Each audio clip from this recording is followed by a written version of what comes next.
저기 어디 거제도 쪽에 가서 살다가. 조선소에서 돈을 벌었대요. 한 2천만 원 정도 한국 돈을 벌어가지고 그 돈을 갖고 중국에 간 겁니다.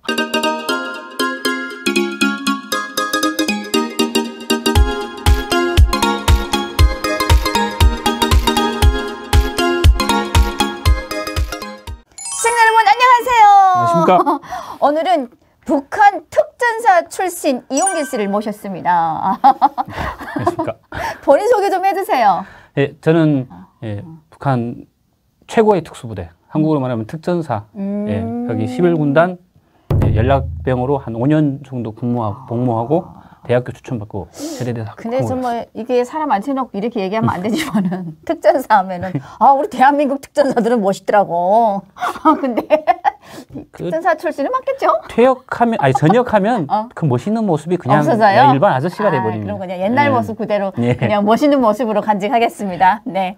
그러면 오늘의 주제는요. 대한민국에 살다가 다시 북으로 돌아간 사람들 얘기가 많았는데 뭐 제 이쁘기다, 자진 이쁘기다, 나쁘기다 정말 썰들이 많았잖아요. 하지만 뭐 정확한 증인자는 없어가지고 그냥 썰로만 남아 있었는데 오늘은 그 보이부 깜방에서 같이 생활했던 대한민국에 살다가 다시 북한으로 돌아간 사람, 그 사람에 대한 이야기를 한번 직접 경험자인 우리 웅길 씨한테 한번 들어보자고 합니다. 그때 그 사람은 어떻게 잡혀갔대요? 잡혀간 거예요? 아니면 자진 입국이에요? 저도 이게 한국으로 오다가 잡혀서 북송됐는데, 그러니까 저는 한국으로 오다가 잡혀서 나갔는데 보이부에 있었거든요. 근데 보이부 간방에 한국 기도로 잡힌 저랑 두 명이 더 있는 겁니다. 한 방에. 근데 한 분은 북한에서 하나님 믿고 기독교 이게 성경책 보고 성경 테이블 찬송가를 듣다가 와이프가 신고를 했어요. 그래서 잡혀서 들어온 분하고 그러니까 정치범 수용소로 가든가 아니면 총살 둘 중에 하나인 사람들만 그러니까 장기수들만 정치범이죠. 넣어놓은 방에 나와 그분하고 또 한 명 있는데 이 사람은 절대 얘기를 안 하더라고요. 근데 이 하나님 있다 잡혔던 이분이 말씀을 하더라고요. 조용히. 한국 갔다가 잡혀서 왔다고. 그 말 듣고 너무 놀란 거예요.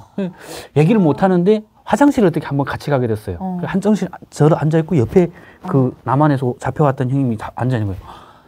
저 혹시 남조선 소수입니까? 하니까. 이러는 거예요. 근데 곧 CCTV가 없는 쪽이었어요. 그쪽이. 그 다음에 너무 말 들어보면 그렇지. 왜냐면 저는 잡혀왔으니까. 웅길 씨는 한국 가려다가 잡혀왔지만 그렇죠. 그러니까 그 정도 못 그 사람은 살다가 들어온 사람이니까. 야, 난 가다가 잡혀왔는데 이 사람은 갔다가 잡혀왔으면 얼마나 아찔할까.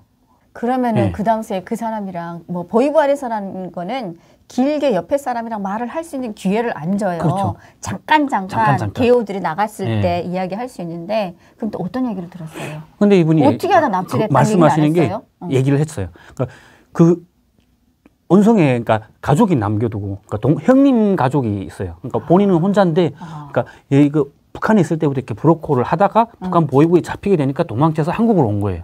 한국에 와서 저기 어디 거제도 쪽에 가서 조선소에서 돈을 벌었대요. 한 2천만 원 정도 한국 돈을 벌어가지고 그 돈을 갖고 중국에 간 겁니다. 가서 말로는 돈만 주고 가려고 왔다 이렇게 얘기했는데 문제는 중국에 왔는데 그 중국의 온선 건너편이면 양수천자라는 곳입니다. 이거 양수천자에 있는데 그 중국 대방이라고 해서 옛날에 장사 같이 하던 사람이었어요. 그 사람한테 됐는데 이 사람이 갖고 온 돈을 본 거예요. 그래서 나 2천만 얼마를 2천만 원 보고 나 한 얼마 달라. 좀 많은 금액을 불렀대요. 근데 솔직히 한국에 가서 돈 버는 그 돈이 얼마나 피 같은 돈인데 공짜로 달라는 거는 좀 그렇지 않아요. 그러니까 내가 어느 만큼 형님 모시고 오면 어느 만큼 줄게 했는데 얘가 딱 그 주겠다는 금액이 중국 돈 5천 원이었어요. 한국 돈 100만 원도 안 됐었어요. 그러니까 돈을 말하고 북한 보이부 쪽으로 연결을 했어요. 이놈이. 어떡할까? 그러니까 보이부에서 네 걔를 넘겨라. 그러면 너한테 중국 돈 10만 원 주겠다. 중국 돈 10만 원이면 2천만 원이에요. 거의. 그 돈을 다 주겠다는 거예요. 그러니까 거기서 이놈이 머리가 돌아간 거죠. 그래가지고 연길에 있는 깡패들 시키고 준비 다 해놓고 얘를 저녁에 술을 먹인 거예요. 어떡하냐. 그러니까 깡패 내려올 필요도 없죠. 술 마시고 다 취해가지고 이 형이 얘기하는 게 눈 떡 뜨니까 두만강 얼음판 위에 마대 안에 있는데 자루 안에 있는데 팬티바람에 자다가 잡혀 나온 거. 어떡하냐. 총을 딱 들이댄 걸 보니까 조선인민군 국경경비대. 어떡하냐. 그리고 보이부 수사과장이 딱 차 끌고 와서 차에다가 그냥 바로 실어서 보이부 쭉. 강 하나니까. 그렇지. 탈북할 때도 씌웠잖아요. 그러니까 잡혀갈 때도 그렇게 쉽게 잡혀가는 거예요. 그러면은 중국에서 가족 데리러 중국 변방까지 나갔다가 거기서 술 먹으면서 마취제를 넣었네. 마취제를 넣은 거죠. 그래가지고 그냥 자고 깨나니까 북한 보위부가 되는 거야. 그 얘기 하는데, 야, 형은 이렇게 어차피 이제 자기가 이렇게 됐으니까 그냥 웃으면서 얘기를 하더라고요. 근데, 와, 나 웃는 게 아니더라. 야, 저거 내가 마냥, 지금 나 한국에 와서 가끔 그런 꿈 꾸거든요. 그치. 그러면, 나도 그렇죠. 그럼 저렇게 잡혀나갔으면, 난 진짜 그냥 죽어버렸을 것 같은데, 그분은 그래도 뭔가에 한 가닥 기대를 안고 있는 것 같은데, 문제는 형이 잡혀 들어왔어요, 또.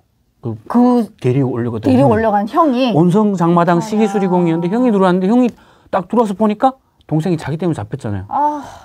이거 극약 가지고 들어온 거예요. 먹고 자살했어요. 형이. 네. 근데 저희 불러가지고 이 사람은 동생은 모르는 거예요. 보위부원들이 야, 너 형 죽었다는 얘기를 천하끼리한테 하지 마라. 알면 안 되니까. 돌고 그다음에 비밀 얘기하거나 안 하고 그다음 자기 혼자 죽을 수도 있으니까. 근데 한 이틀 지났는데 갑자기 괴성을 저지르더라고요. 그러니까 방을 갈라놨는데 함께 있던 방을 왜 갈라놨나 했는데 막 소리를 지르더라고요. 그때가 2005년 11월 말이었거든요. 자기 형이 죽었다는 걸 알게 됩니다. 그럼 저는 더 보위부로 압송돼서 갔고 그 형님은 그냥 거기 남았고 어떻게 된지 모르겠다 생각했거든요. 한국에 와서 네이버로 검색을 해보니까 저도 진짜 구사일생으로 살아서 한국에 와서 네이버로 천학기라고 검색하니까 2006년 5월경에 총살됐다고 나오더라고요. 그러니까 제가 마지막으로 그 천학기 형을 마지막으로 본 대한민국 국민이 저죠. 그러네. 이렇게 그동안에는 뭐 나쁘기다, 뭐 자진 이쁘기다 해도 그냥 썰러만 남겨져 있었고 실질적으로 그 경황을 본 사람이 한 명도 없었잖아요. 그렇죠. 증인자가.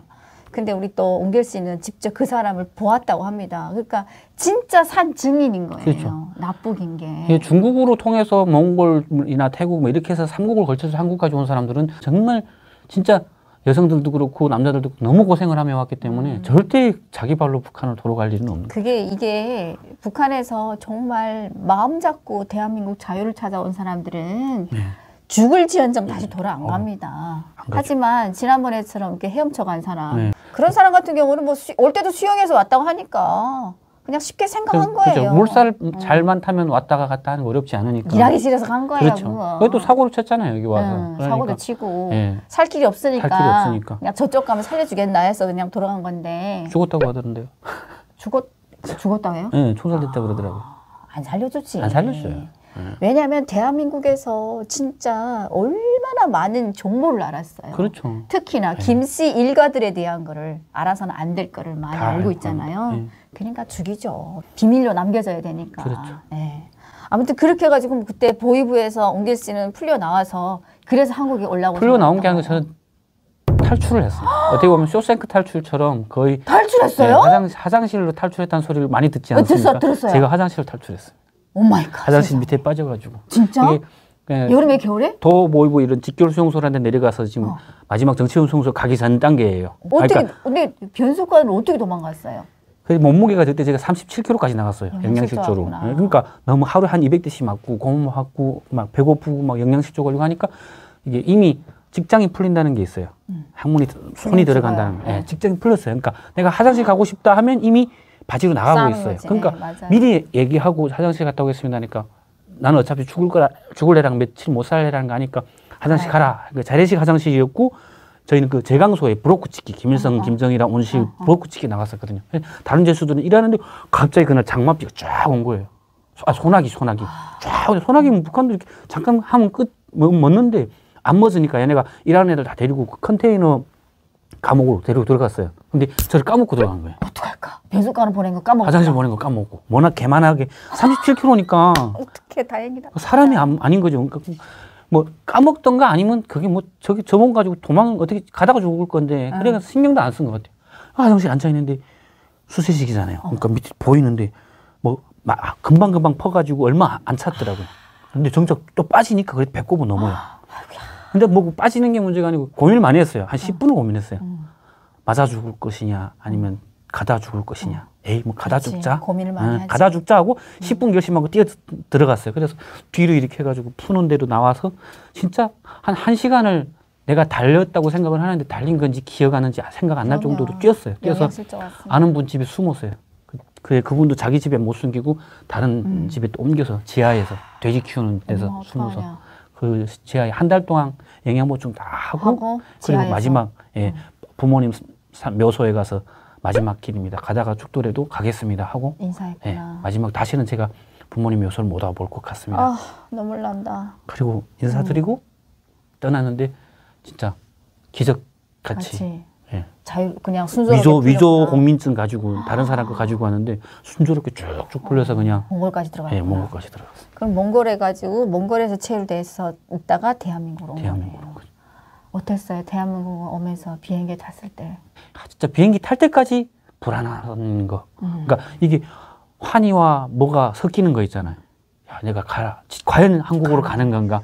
꿈은 아니겠지. 이거 진짜 생신과 블랙홀 같은 내가 빠져서 다시 북한으로 가는 그런 거 아닌가? 아니면 비행기가 또 가다가 뭐 그때 당시 막 몽골 대통령이 막 북한 간다고 하니까 이게 가다가 또 막 돌아서 순환 비행장에 내리는 건 아닌가? 항로를 바꿔서 평양에 내려가지고 또 거기서 또 갑자기 김일성 장군님 만세를 불러야 되는 건 아닐까?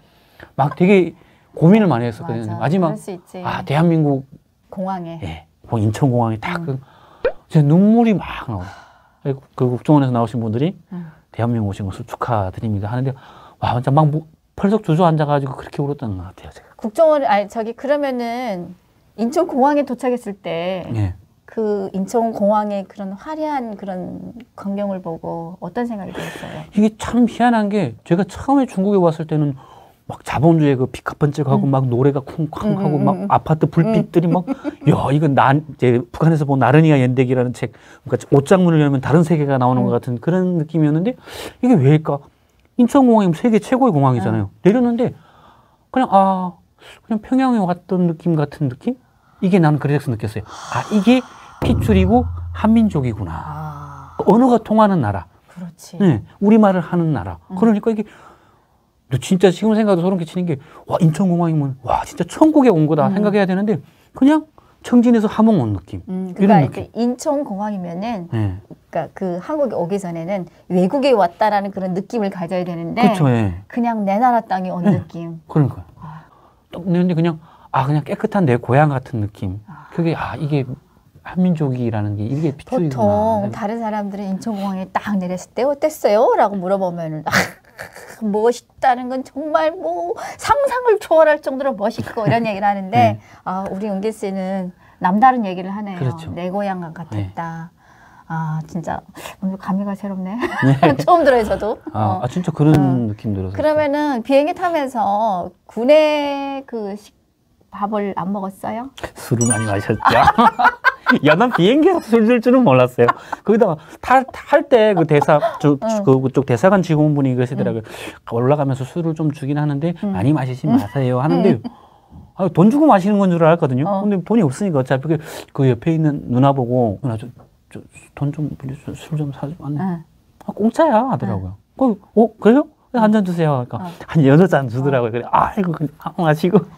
비행기 안에서 비행기 타는 것만 해도 너무 막 설레는데 그렇죠. 그 안에서 공짜 밥을 준다고 하니까 그게 정말 놀랍기도 했어요.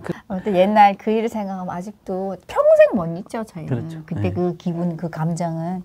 그럼 대한민국에서 살면서 어때요? 뭐가 제일 좋아요? 뭐 좋은 게 뭐 한두 것도 없이 많겠지만은 처음에 대한민국 나왔을 때, 집을 딱 받았을 때 그때 그 기분. 진짜 꿈결에도 그리던 대한민국 오긴 왔는데 이렇게 잘해주는 거 정말 고맙긴 한데 나는 어떻게 살아가야 되나. 은행 인출기 다룰 방법도 모르지. 이거 어디 시장을 가야 되나 마트를 가야 되나 마트를 가본 적도 없지. 그치. 야 이거 뭘 배고파 가지고 어디 배고프러 가야 되나 싶고 이거 배고프면 안 줬지. 돈이라고는 통장에 줬는데 이걸 뽑아야 되는데 어떻게 뽑는지 알지도 못하지. 비밀번호는 적어줬는데 이걸 어떻게 눌러야 되는지도 모르지. 오직 안다면 핸드폰 하는 방법 하나밖에는 모르고 그냥 번호만 눌러가지고 물어보죠. 이거 야 동생 회경아 이거 은행 왔는데 이거 뭘 어떻게 눌러야 돼? 출금이야? 입금이야? 뭐 이렇게 이체야? 뭐 이렇게 하고 얘기하고 너무 이게 근데 진짜? 딱 좋은 게 하나는 뭐 그거 바라고 왔지만 너무나 소중한 게 자유. 맞아요. 정말. 너무 그 자유라는 게 막 이동의 자유도 있고 내가 일하고 싶으면 일하고 일 안 하고 싶으면 안 해도 되고. 근데 일 안 하면 내가 밥 먹을 돈이 없고. 근데 처음에 와서 노가다를 했어요. 하루 나갔는데 일을 했는데 54,000원을 줘요. 그때 당시 2007년도에. 큰 돈이지. 54,000원으로 이거를 뭐 할 수 있을까 하고 나가는데 헐 쌀을 막 20kg짜리 사고 고기도 좀 사고 그럼. 기름 사고 그리고도 남아. 고추장 사고 김치 사고도 한 2만 원 남아요. 그렇지. 그래, 야 이거 하루 일해서 한 달 먹고 살 수가 있네. 그럼. 그래가지고 그럼 29일 일하자. 그러면 저쪽을 하면 어떻게 될까 이 생각이 들더라고요. 꼬박 한 6개월을 제가 이렇게 일했던 것 같아요. 노가다 일을. 아무튼 우리 대한민국에는 정말 뭐 좋은 얘기 하자면 한도 끝이 네, 없어요. 너무 좋고 자유. 다 좋지만 그 중에서도 제일 좋은 거는 자유다. 우리 탈북민들은 한결같이 말하죠. 자유란 게 뭔지도 모르고 감옥만 안 들어가면 자유인 줄 알았고 그것이 자유인 줄 알았는데 막상 와보니까 정말 자유다운 자유를 느끼다 보니까 정말 좋은 거예요. 저희는. 아무튼 우리 은길 씨 예. 대한민국에서 지금도 열심히 살고 있지만 앞으로도 쭉 열심히 살기를 바라겠습니다. 예. 그러면 오늘은 여기까지 하고 마치도록 하겠습니다. 여러분 안녕히 계세요. 안녕히 계세요.